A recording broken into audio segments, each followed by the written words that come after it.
आज पेड़ भी जैसे सोच कर खड़े हैं। क्या हम जैसे गरीबों का पेट भरने के लिए खुद को कटवाना सही है?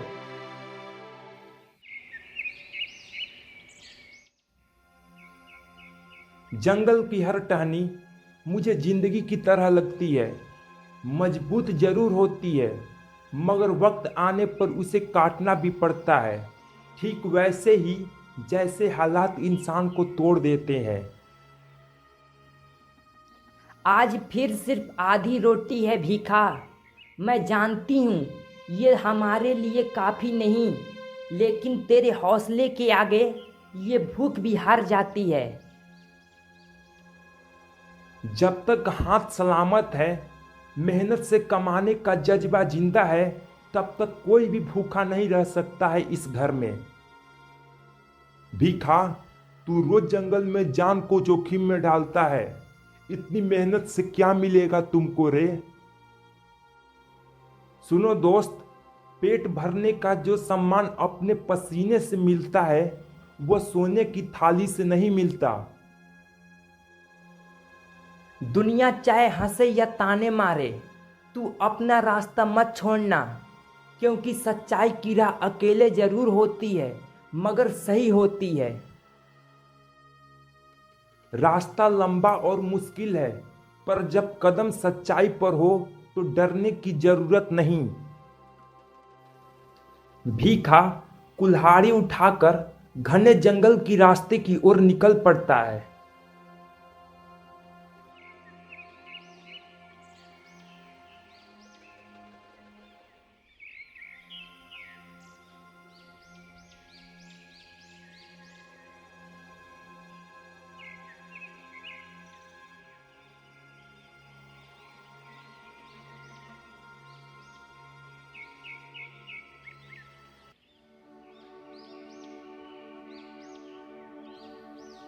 आज पेड़ भी जैसे सोच कर खड़े हैं।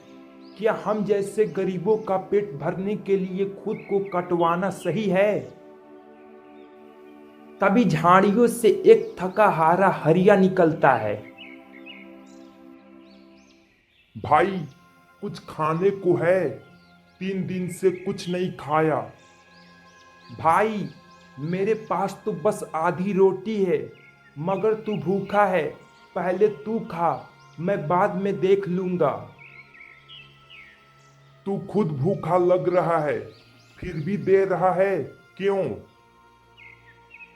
क्योंकि भूख से बड़ा कोई धर्म नहीं, और भूख के आगे इंसानियत को जिंदा रहना चाहिए। इस गांव में तुझे सब पागल कहते हैं, लेकिन तेरे जैसा समझदार मैंने कोई नहीं देखा। भाई, पागल वो नहीं जो भूखे को खिलाता है। पागल वो है जो दूसरे का निवाला देखकर हंसते हैं। भीखा लकड़ियां काटकर अपने घर की ओर निकल पड़ता है।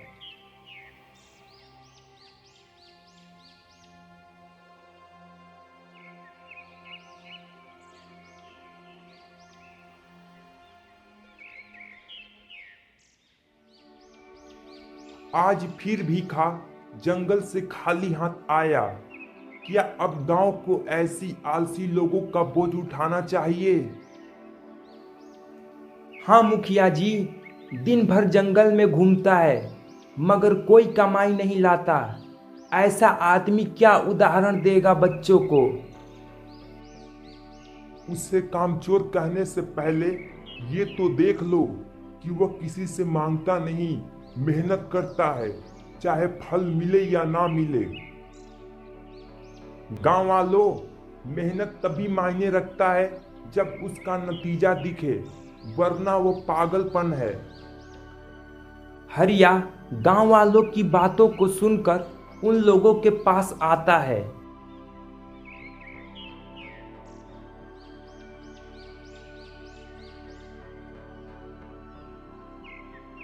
अगर इंसानियत पागलपन है तो सबसे बड़ा पागल मैं बनना चाहूंगा।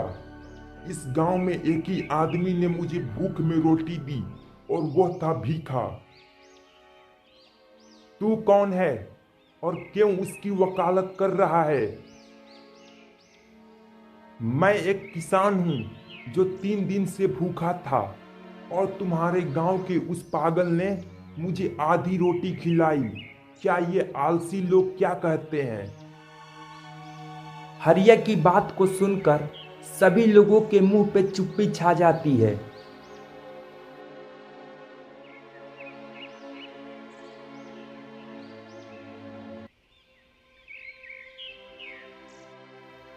तू सबकी मदद करता है लेकिन कोई तुझे समझता नहीं। क्या तू थक नहीं जाता? थक तो जाता हूँ, पर जब किसी की भूख मिटती है तो दिल को सुकून मिलता है। क्या कभी वो दिन भी आएगा जब खुद के लिए 2 वक्त की रोटी भी नसीब कर पाएंगे? जरूर जरूर वो दिन आएगा भाग्यवान। मेहनत की थाली खाली नहीं जाती। देर हो सकती है पर अंधेर नहीं रहता हमेशा। कभी कभी लगता है अगर तू थोड़ा समझौता कर लेता तो हमारी जिंदगी आसान हो सकती थी। आसान जिंदगी और सच्ची जिंदगी में फर्क होता है। मैं वो जी रहा हूँ जिसमें आत्मा चैन से सो सके। आपके विश्वास पर भरोसा है मुझे, बस तुम सलामत रहना। अगली सुबह होते ही हरिया कुल्हाड़ी उठाकर जंगल की ओर निकल पड़ता है।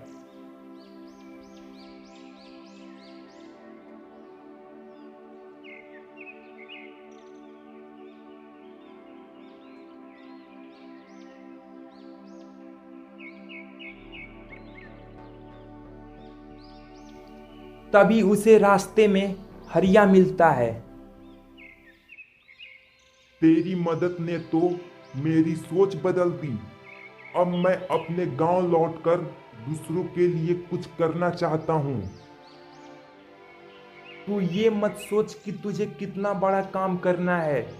बस किसी एक भूखे को भी खाना खिला दे तो वही बहुत है। तेरा नाम लोग भले ही न जाने, पर तेरा कर्म जरूर बदल देगा लोगों को। नाम नहीं, काम ही पहचान है, और इंसानियत से बड़ा तो कोई धर्म ही नहीं। भीखा की बात को सुनकर हरिया की आंखें भर आती है। भाई, तू सच में हीरा है इस मिट्टी का। भाई, मैं तो सिर्फ लकड़ियां काटता हूँ, बस कुछ दिलों को भी गढ़ देता हूँ। मैं तुझसे विदा लेता हूँ दोस्त, लेकिन तुझसे मिली सीख को जीवन में साथ रखूंगा। भीखा से गले मिलकर हरिया वहां से निकल पड़ता है। भीखा, आज पंचायत ने तय किया है कि तुझे ग्राम प्रेरणा का सम्मान दिया जाए। सम्मान? किस लिए? मैं तो बस वही कर रहा हूं जो इंसान को करना चाहिए। तेरी सादगी और सेवा ने हम सबको आईना दिखाया है। तू अकेला नहीं है। अब आज हम सब ने सीखा है कि इंसानियत सबसे बड़ी दौलत है। अगर मेरी मेहनत किसी की भूख मिटा सके तो वही मेरे लिए सबसे बड़ा सम्मान है। इतना बात बोलकर भीखा अपने घर की ओर निकल पड़ता है।